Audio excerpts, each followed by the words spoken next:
Hey there, everyone. That sexy nerd is back again. And Nostalgia Critic is now doing another one of his favorite Christmas movies, A Christmas Story. Well, maybe it's not his favorite, or I don't know. He certainly bitches about it when these people do a lot of crappy reimaginings. So, he must really, really love it. He's just like Home Alone, honestly, except worse somehow.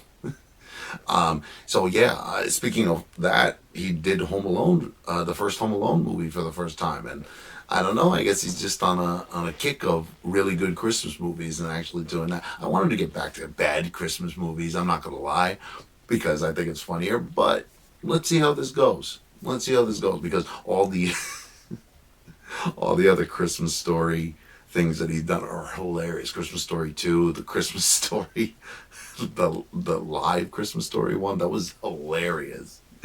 But yeah, I really would love to see what I actually have to make a confession about this. I've never seen this movie all the way through. I know. But, I don't know why. It's always on TV, and I can never watch it all the way through. And every single year, every single Christmas, I'm like, I'm going to watch it. And I can never do it. One of these days. I might as well just watch it. But it doesn't feel right not watching it on Christmas, So, and Christmas is over. So, I guess this is how he's going to deal with it. And he's going to have the post-Christmas blues. Did he get a PlayStation 5 this time? Who knows? But anyway, let's just get into the episode. And remember, please, smash that like button if you want to see more sexy or nerdy content. And subscribe if you think I deserve it. And let's do this thing, y'all. Hello, I'm the Nostalgia Critic guy, remember? So you don't have to. Well, it's after Christmas. It's the 40th anniversary of this. Somehow this feels right. Fair enough. As I've mentioned countless times on this channel, A Christmas Story went from that charming secret movie you discovered to a kitsch marketing nightmare overexposed at every turn. Yet, for all its merchandise, musicals, sequels, live shows, and marathons that started more marathons? Who are you people? I have to admit, started The holidays. What? more marathons? Who are you people? I have to admit, none of that deters me from still enjoying this flick.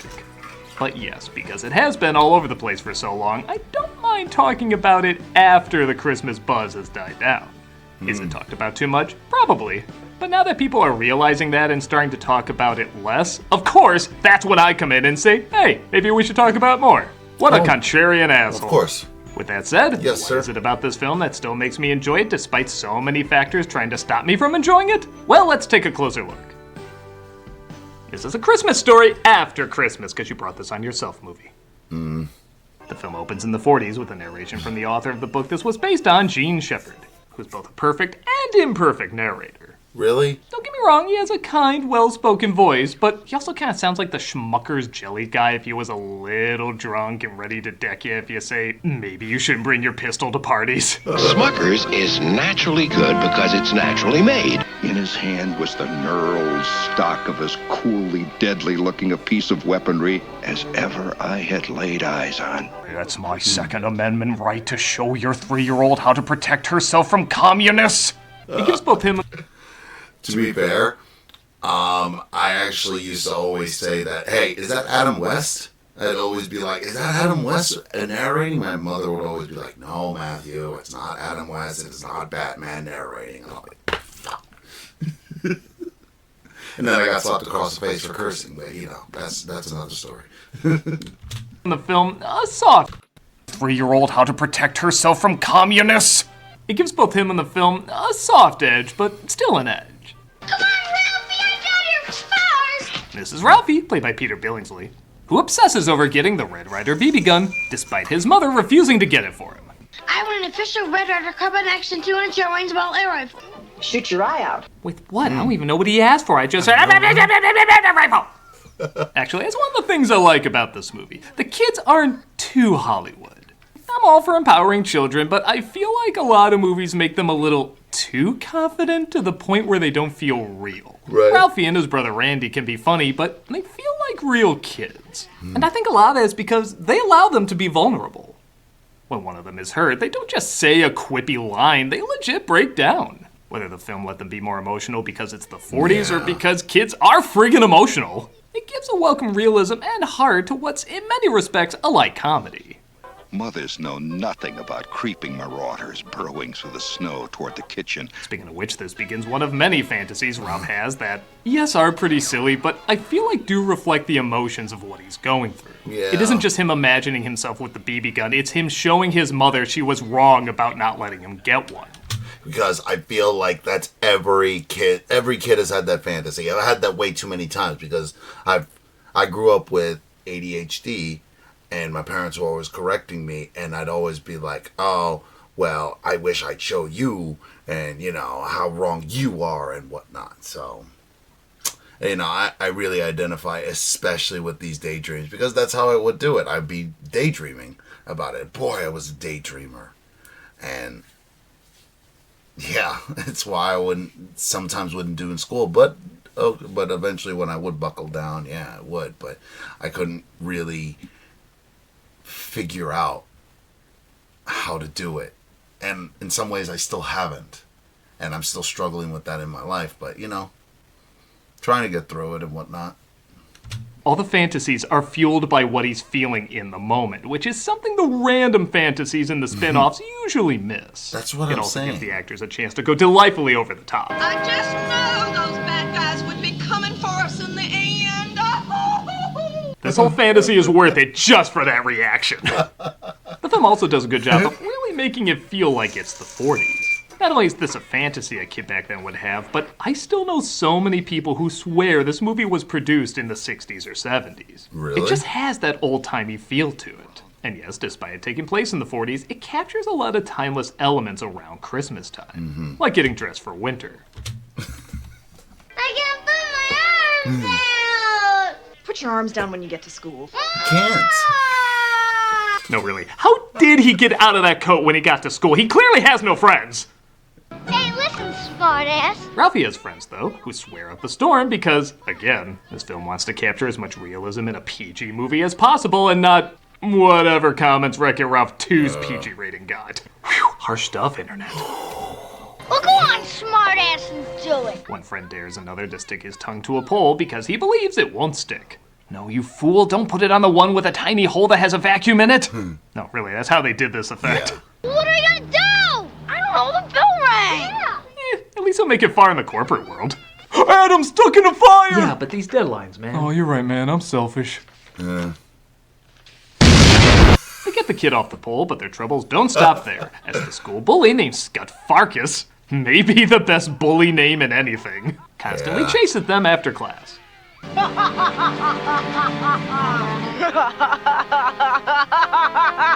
This kid has both the most natural and unnatural evil laugh.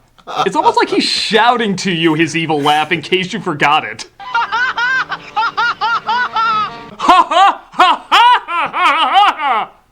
Ralphie has to write a report about what he wants for Christmas, so of course he chooses the Red Ryder BB gun. What I want for Christmas is a Red Ryder BB gun with a compass and a stock and a center which tells time. Me and the poet at Obama's inauguration. Those are the only writers we'll be talking about for years. His father has good news too. Apparently he won a prize that'll be delivered to his house later that night. Yeah, bring it right on in, right here. His end up. Hey, it's the guy who directed Baby Geniuses. I'm allowed at least one of those. It's also the guy who directed Black Christmas, so if Ralphie grows up to be this serial killer, that would track. Tell me the guy who committed those killings didn't see this as a child. What is it? Well, it's a leg. It's dark. It's an eyesore for people who love to decorate their houses in eyesores, as well as every one-legged person's Halloween costume. This is Really? a lamp. I do legit buy the father loves the lamp not because it's sexy, but because he won it. It could literally be a lamp of Steven Seagal, and he would love it just as much. Hey, Park, what is that? It's a major award. Shucks, I wouldn't have known, Dad. It looks like a lamp. That's the director, by the way. And I kind of love the fact he doesn't look like a person who would direct this or any of these movies, but he does look like a guy who would direct Porky's. Okay. When Ralph hands in his report, he has the one fantasy I guess you could argue isn't emotionally motivated, but I don't know. I think you can still say he's thinking about showing his mother how wrong she was with the BB gun. Yes. A part of me wonders if they had her there looking defeated in an earlier draft, but then again, that would ruin her other daydreaming cameo later. Plus. Yep. I had that kind of fantasy too. Who makes a movie always thinks their film is going to be accepted. Mm-hmm. On their way back from getting a tree, they get a flat tire, and Ralphie accidentally lets out the F-bomb without actually letting out the F-bomb. Only I didn't say fudge. I said the word. Come on, you were made in the 80s. You're allowed at least one in a PG movie. Though there is something funny about parents having to lean over and tell their kids, he means fuck, dear. You know what your son just said. Ready? I love when they tell Randy to step away and he just steps right back in. Ralphie! Don't worry, some people make a very good living saying that word over and over. Ralphie gets his mouth washed out with soap and has to tell where he heard that word. Now, I had heard that word at least 10 times a day from my old man. Did you, though? I think it was very much the Yosemite Sam Home Alone Joe Pesci variety. He says he heard it from his friend Schwartz, so his mother gives Schwartz's mother a call. Do you know what Ralph just said? He said... In the 40s, everything past the D word was the C word. Schwartz's mom doesn't take her son saying that word very well. He heard it from your son.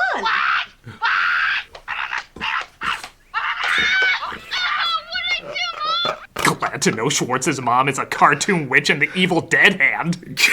Ralphie has another fantasy, this one I know every kid has, the pity fantasy. Mm-hmm. The, oh, won't they be sorry they punished me because... insert stupid reason here. It was so poisoning.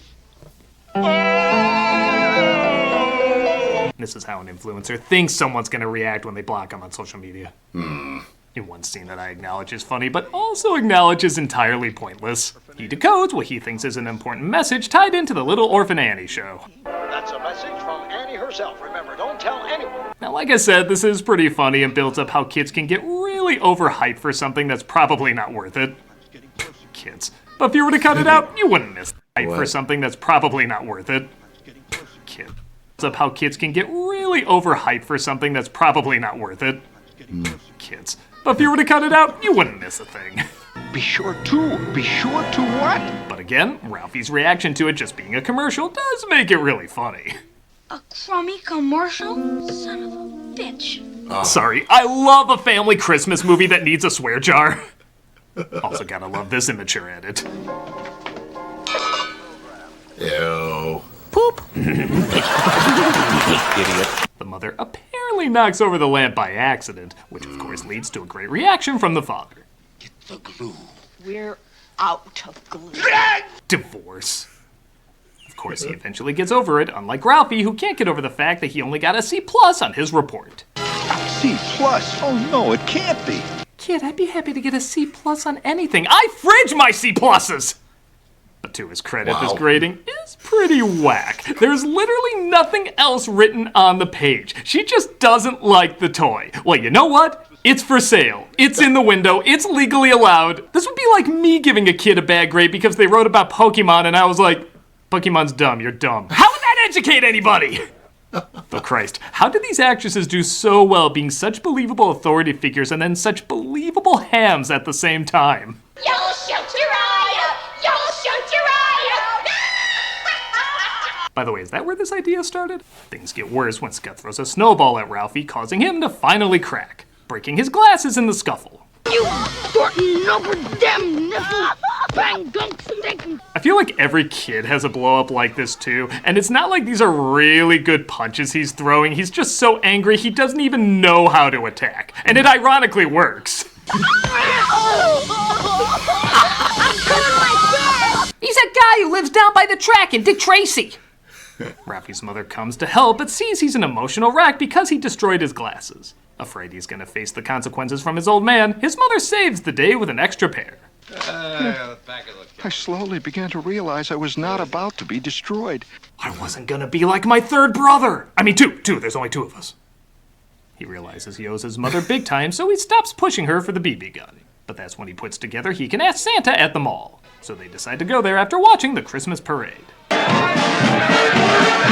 back off! Don't make me buy you! Yeah, with what money? That's fair.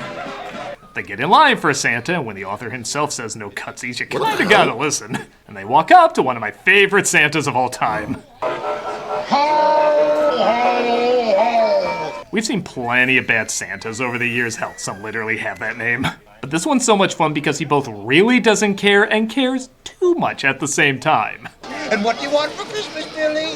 A toy truck, get him off my lap. I love how he both can't wait to be finished and rush his kids off, but then he'll also go crazy hard with the laugh and take too long with kids that probably don't deserve that much time. Then what's your name, little boy? He cracks me up, and I've never seen another Santa like him. He's one of my faves. Okay, get him out of here. When Ralphie freezes up, though, he realizes he's missing his opportunity and tries to get his gift across. An official red undercover knife to 200 millimeter rifle. You'll shoot your eye out, kid. Was this toy like the Four Loko of its day? Did everyone just have a feeling it was going to be dangerous? Oh shit, I forgot about this kid. I like the Wizard's eyes. Do I need to say anything else about him? He's gold.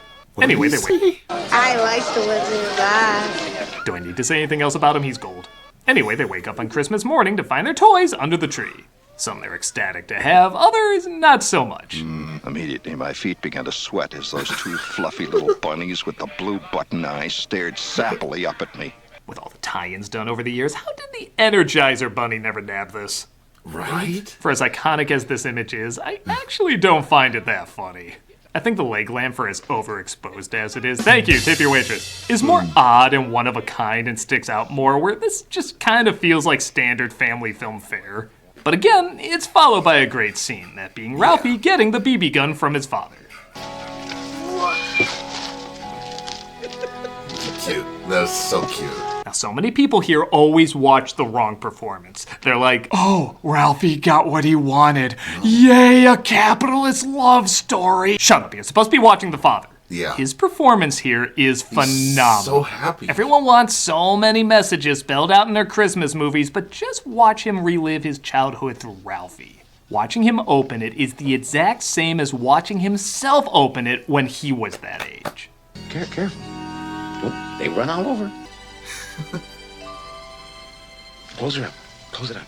A lesser performance wouldn't have gotten that across, and honestly, most of the sentimental moments are the mother's. He doesn't get that many. But the character more than makes up for it here. I don't care how overplayed this film is, these are some phenomenal scenes. You know, I remember when I was a kid, I remember, it's just like he described. I watched that when I was a kid. It was like, oh my God, he finally got the gun. He got the gun. But when I was older, I saw the father. I actually started crying. I nearly started crying right there because it's just so genuine. It's so absolutely genuine. And I think my father had the same reaction with me. He didn't grow up with a lot of stuff that I had, but he actually gave me some toys when I was really young, and he got like that himself. So it's really sweet. But I guess you can't say they didn't give us spoilers. He shoots his eye out. Oh my God, I shot my eye out! I would pay hard cash if that's actually what happened. It does damage his glasses, though, so that nice scene of the father reliving his second childhood might be turning into a beating soon. But Ralphie makes up an excuse that an icicle hit him, and his mother believes him. What about my glasses? Well, you can wear the old ones with the crack in them until we get you some new ones. Wait, I thought he was concerned about his father earlier. Wait, I thought she already gave him the spare. Wait, there's a lot of things I'm realizing I didn't follow in this. Wow. Well, it doesn't matter because the mother left the door open, allowing the dogs to ruin Christmas dinner. Jesus. Off to the scene that probably aged the poorest. Take the whole whisper of glory. Okay, look, I'm not gonna act like I don't tug at my collar a little bit when I watch this moment. So funny. But there are still some great laughs. First off, the Chinese restaurant clearly being a bowling alley first is hilarious. And apparently this whole scene with the goose was improvised. Yeah. The father had some clue what was coming, and the chef and waiters were all in on it. But the mother and kids weren't. So this is their legit reactions. Smiling at me.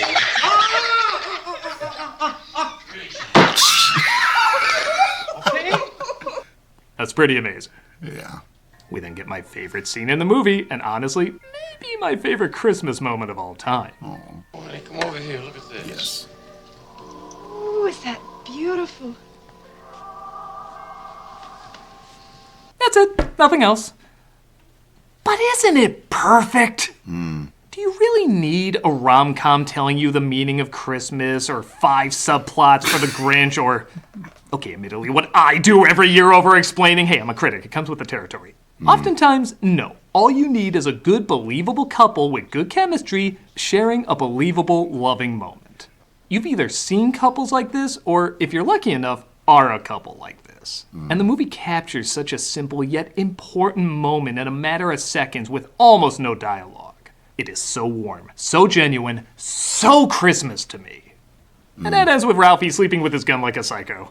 But I'm sorry, it's perfect. It balances that last part out, it's perfect. 1940s. Okay, so you might have noticed me throughout this review saying, oh, it does one thing and it also does the opposite at the same time. That isn't just me lazily repeating the same thing. I mean, I guess it's that too, but it's also pointing out why this movie is so great, because it does that a lot, and I think the whole film is kind of that.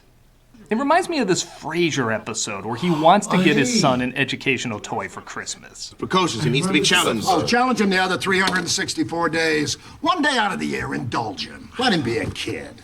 Exactly. We have enough Christmas movies saying don't be selfish. Here's one that's saying being a little selfish is okay. If anything, it's totally human. We want kids to appreciate what they have, but also what they're receiving, whether it be a toy gun, experiences with your friends, or just a nice snowy evening. This isn't a movie that has a huge important message. I mean, it has a few little lessons here and there, stand up for yourself, trust the ones you love, etc. But it just wants to represent Christmas as honestly as possible, particularly from a kid's point of view, combining a fair amount of optimism, but also a heavy hint of cynicism. The film is both broad enough to be anyone's Christmas, but also specific enough to just be this one family's. A lot of families have had moments like this, but not with these exact details. But it's all about commercialism and products, and yeah, when you're a kid, that is all it is. And when you're an adult, it's about something else. And you know where that something else is represented? With the adults! Don't get me wrong, I love my Christmas movies that have deep and heavy messages, but I also love the ones that capture both the excitement and silly wonder of being a kid around this time, while allowing you to see it through the point of view of both the kids and the adults, if you're paying attention. For as much as I hate how overexposed it's been over the years, the movie is just so good it doesn't hurt my feelings on it whatsoever. So, whether you love it, hate it, or just add it to the pile of other Christmas media, it's good knowing that 40 years later, and probably 40 years after that, it's still going to be talked about. Just hopefully the right amount it's supposed to be talked about. I'm a nostalgia critic guy, remember? So you don't have to. Very good. Okay, so yeah, again, I've never seen this movie all the way through, but I've seen most of it.